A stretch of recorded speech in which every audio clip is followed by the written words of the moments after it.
this side of the ring because it's time for Ringside. Got a bunch of news lined up for you, ladies and gentlemen, so without further ado, we're just gonna whack! Regarding AEW's hiring of Jen Pepperman, Dave Meltzer posted that people in WWE believe Pepperman was heading to AEW, quote, because she's very close with Mercedes Moné. If you take away the Mercedes Moné stuff, the fact that AEW is getting another writer is definitely something that you want to hear.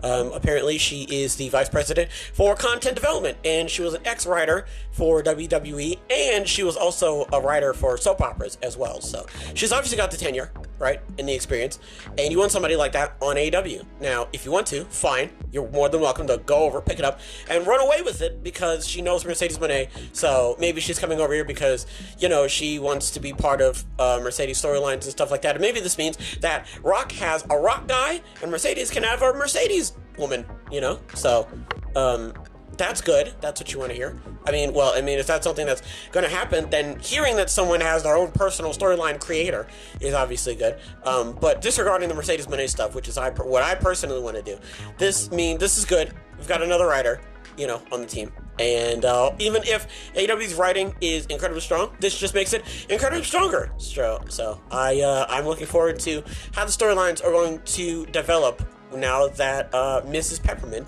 is on the board. Moving over to WWE, at sites such as BetOnline, Becky Lynch is a big favorite to win the Women's Elimination Chamber match this Saturday. My main argument is the fact that you've only been looking at Nia Jax and Becky Lynch going after Rhea Ripley this entire time. You've got guys like Naomi, Tiffany Stratton, Bianca Belair, guys who definitely, you know, could be giving Rhea a run for her money. And it just sort of feels like they're just background characters to Becky Lynch and Rhea Ripley's and even Nia Jax's storyline. That's what it feels like to me. It doesn't feel like any of the other women's wrestlers are kind of in here being like, yes, I'm going to take the title off of her. We're going to have a great match. Like, nobody else has really said anything. Like, I don't even think Naomi has actually explicitly spoken about the women's championship. She kind of just showed up and then qualified it, and that was pretty much it. Like, no one has made a claim towards Rhea Ripley. You know, like, you got AEW right now with Samoa Joe and Hangman Page and Swerve Strickland. Like, Hangman and Swerve have their own rivalry, but they both have expressed that they would like to go after Samoa Joe's World Heavyweight Championship for their own reasons. So them showing up in the equation is not out of left field. Tiffany Stratton, I love Tiffany Stratton, but you're not really giving Tiffany Stratton a storyline, any storyline really, in regards to going after the championship. And I feel like the only two people who really can make a claim for having a storyline going into both of their matches is Becky Lynch and Nia Jax. It's the same thing with Drew McIntyre. It's the same exact thing that I said. Drew's the only one who's really got a developing storyline going on right now. He's really the only one. Everybody else is either kind of just coasting or they just got out of a storyline. There's nothing really, you know, happening. So, on one hand, this match is going to be great, but on the other hand, I would really like to at least feel, you know, that there's other contenders in the match except for Becky Lynch. Because if Becky does win, then it's really not going to be that interesting. Because you're telling me everything, you know, before it happens, and that's not really making anything interesting. So, still going to be a great match. Still excited for WrestleMania. I don't want to take away from that, but just, you know, the journey is a bit expected, and it makes it a little bit boring, just a tad. Moving back to AEW, before last night's Dynamite, Tony Khan shared that it's been, quote, one of the most hectic weeks for injuries and unexpected unavailability in AEW history. I don't want to sound like I want any of this stuff to happen to him, but when you tell a child not to touch the hot stove and they touch it anyway and they get hurt, it's like, well, now hopefully you know not to touch the hot stove. And I'm not saying that he hasn't, I'm not trying to say that he hasn't done a single thing for anybody in the world. My argument is that I think that I speak for a number of people within AEW when I say that his apprehension towards AEW's current standing could do with a little bit of more urgency. And now that he's come out and say like, yeah, this has been pretty tough, you know, that's good. It means that he acknowledges it, first of all. And hopefully that means that he will see the signs he'll see the signs faster before they become bigger and more prominent, you know?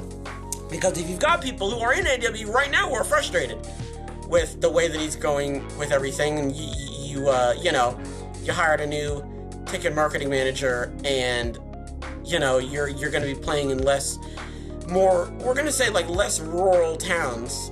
Like, hopefully that means that in the near future, AEW will be on the upswing. You get the point. Instead of, you know, just sort of hearing the same thing and not really hearing too much back from Tony Khan about it all. And when you do hear from Tony Khan, it's pretty much same generic cookie cutter. Oh, AEW's great. We love everybody here. Tip your waitress, spay and neuter your pets. That sort of deal.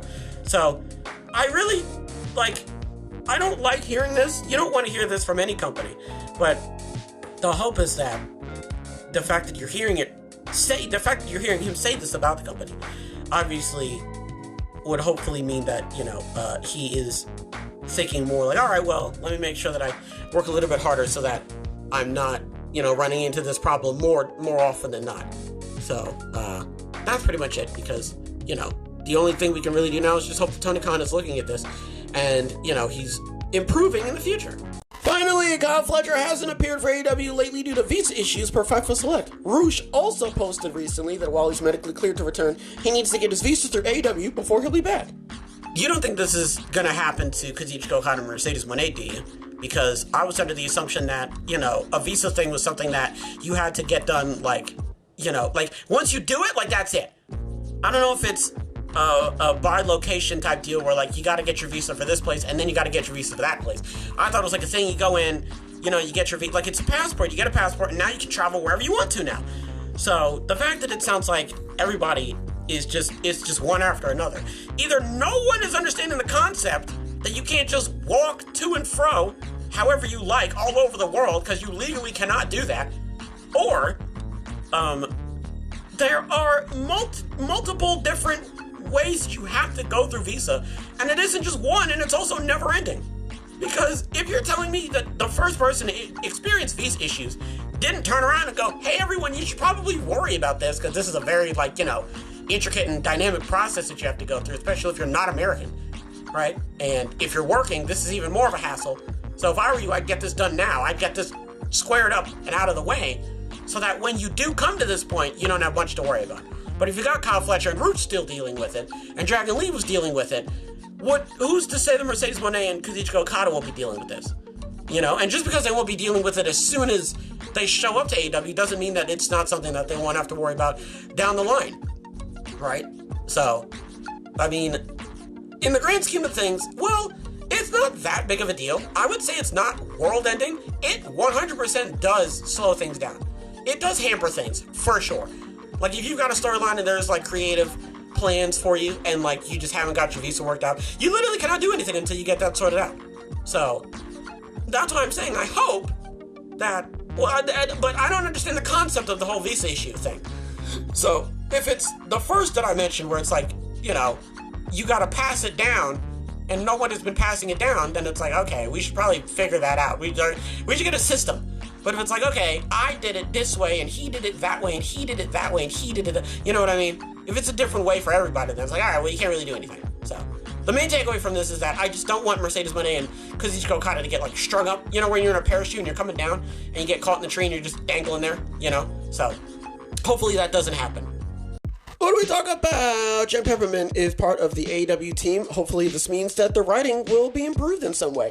Ashley Massaro's daughter tweeted that Cara Pipia, who represented herself as Massaro's, quote, best friend on Ashley Banfield's podcast recently, is, quote, the last person my mom would want speaking on her behalf. She added that she hadn't watched Pipia's interview with Banfield, so Cara could be correct, as, quote, the things my mother faced during her years with WWE were real. Now, listen. I don't know a lot about Cara, okay? I'll admit I've not been keeping up on this, mainly because this is just not something that I would like to fill my day-to-day with. So, if this is something that you're concerned about, by all means, you may look this up for yourself. At sites such as BetOnline, Becky Lynch is a big favorite to win the Women's Elimination Chamber match this Saturday. Oh yeah, I literally just read that out. I don't know why I read that out. Listen, I don't deny that she's gonna win. I think that's the issue here. It's like a catch-22. Yeah, we know she's gonna win, but we are so sure that she's gonna win that really nobody else in the match is adding enough intrigue. Yes, Naomi and yes, Tiffany Stratton, but the only takeaway from those two are gonna be wow, they're really good at wrestling, and that's pretty much it. They're not gonna win. Maybe they're gonna get one or two pins, maybe. I think those are the biggest things you can do in Elimination Chamber is have multiple pins, or a really cool spot where you jump off of something, but other than that, we know they're not, well, I know they're not gonna win, so, them being in the match doesn't really add a whole lot. Tony Khan shared it's been one of the most hectic weeks for injuries and unexpected unavailability. It happens, right? I don't want this to happen, but if this means that Tony Khan is going to start, looking through the windshield with both eyes open, then that's good. That's what you want to hear. And obviously, yes, you don't want your child's hand to get burned. But if you're telling your child over and over again that the stove is hot, and they keep going to touch it, eventually you're going to be like, well, all right, fine, touch it. Like, find out for yourself, And I could be wrong, right? Because what I'm interpreting from this is that up until now, Tony has not really been apprehensive, even though he's been hiring people and stuff like that. But when it comes to, like, the ticket sales and the location of where you're doing the shows and stuff, it just sort of seems like Tony Khan's been plugging his ears. That's what it seems like to me. So him saying this is good news to me, because hopefully it means that down the line, he will start, changing up how he does stuff. On the two-man power trip of wrestling podcast, Ace still confirmed he's working as a producer at TNA. That's great. More power to him, and I can't wait to see what he does in the future. And finally, here's a fun/weird one. Vanilla Ice claimed on his YouTube channel that he'd bought a lowrider used by Eddie Guerrero, thinking he'd gotten a great deal on it because the previous owner didn't know it used to belong to the WWE Hall of Famer. But Chavo Guerrero sent him a message on X to say that he has that car, which was purchased by John Cena and given to him as a gift after Eddie's death. So, little Vanilla Ice. I don't know why I was going to say that. Vanilla Ice is a liar. He's a liar, and he's a cheater and a stealer. He lied, he cheated, and he stole the lowrider. Even though if I'm reading this correctly, he never had the lowrider. Chavo had it, and John Cena gave it to him. Unless I'm reading this wrong, and Chavo knows that he has the car, but John Cena's the one who gave it to him. He didn't take it from somebody else. So I don't know. Do with that information what you will, folks. That's going to do it for this episode. Hopefully everybody has a wonderful tonight and a wonderful tomorrow. And as always, big hugs. Big hugs all around.